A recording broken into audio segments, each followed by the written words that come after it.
Hey, what's up guys, and don't worry, you don't have to wait long.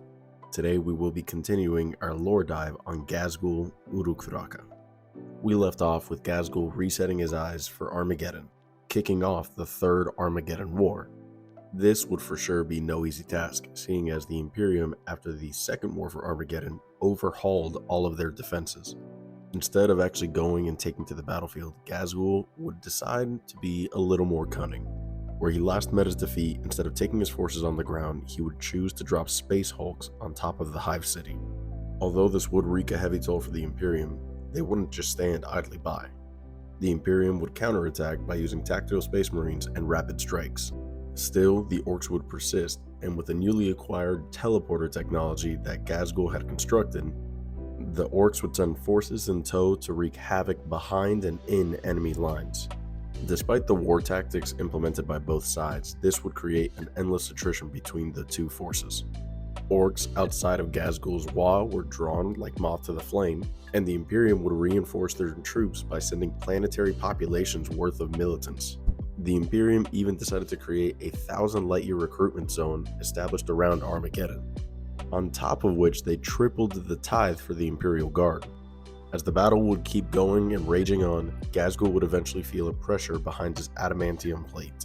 The Great Prophet knew that another vision was soon to come. Any other orc would have stayed on Armageddon considering the good scrap above all else, but Ghazghkull would return to his ship, determined to decipher the words of Gork and Mork. Even after leaving the battlefield, Ghazghkull could not understand what the visions had meant, or clear his head. He believed the only way to truly decipher the words of Gork and Mork was to leave Armageddon as a whole. But Ghazghkull's departure would not go unnoticed. Commissar Yarrick and the High Marshal of the Black Templars led two different fleets in pursuit. The two Imperial commanders would end up converging on Ghazghkull's fleet. Here, they would trap him and nearly destroy not only the fleet but Ghazghkull himself. But in a weird twist of fate, Ghazghkull would finally hear the voices of his gods, Gork and Mork. With the rage of battle ongoing around him and his ship nearly destroyed, the ship was engulfed with psychic energy, and then finally he heard the words of his gods. They commanded him to unite all of Orcdom under one banner to lead the greatest war of all time, preparing for nothing else other than the arrival of Gork and Mork into real space. The Imperial forces believed that they were about to be rid of the Orc menace, until suddenly, with a flash of psychic energy, Ghazghkull's ship would flicker once and disappear from them all. Ghazghkull would emerge from the warp and travel from sector to sector, gathering more greenskins to his banner.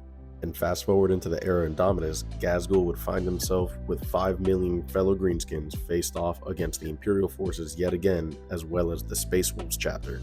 Here, the legendary battle of Krongar would take place, and this is where the Great Wolf, Lord Ragnar Blackmane, would behead the Prophet of the Wall. Many believed that this would be the end of the Great Prophet, but Ghazghkull would find his spirit trapped between life and death. But because of Orc technology and their beliefs, this would not be the case. Ghazghkull would find himself once again at the operating table of Mad Doc Grotsnick, and this is where he would be resurrected. Grotsnick would find Ghazghkull's head, perform emergency surgery, and reattach it to an even bigger greenskin body with even shootia's and beefia's technology. And the emergency surgery was literally stapling the head on and duct taping it. Wasn't any fancy technology, they literally believed it, and they duct taped and stapled his head to a new body. His heart was replaced with a fuel pump, portions of his body was made from other orcs that just offered their body parts, and as well whatever else was left of Ghazghkull besides his head. The operation was said to be so risky that it had an 80% chance of unleashing a blast that might incinerate half of the world. But as we know it, the greenskins find a way, and Ghazghkull is now wreaking havoc on the galaxy yet again. His new body, yes, was more powerful, but its true danger was that the body itself served as a psychic beacon to draw other greenskins from light years away. This would only push the threat that Ghazghkull truly brings to the galaxy, and with the death of his best friend Yarrick, Ghazghkull is sure to bring it. I hope you guys enjoyed this deep dive on the Prophet of the Wall, Ghazghkull. Let me know in the comments if there's anything else that you want to hear next. And as always, remember to follow for more.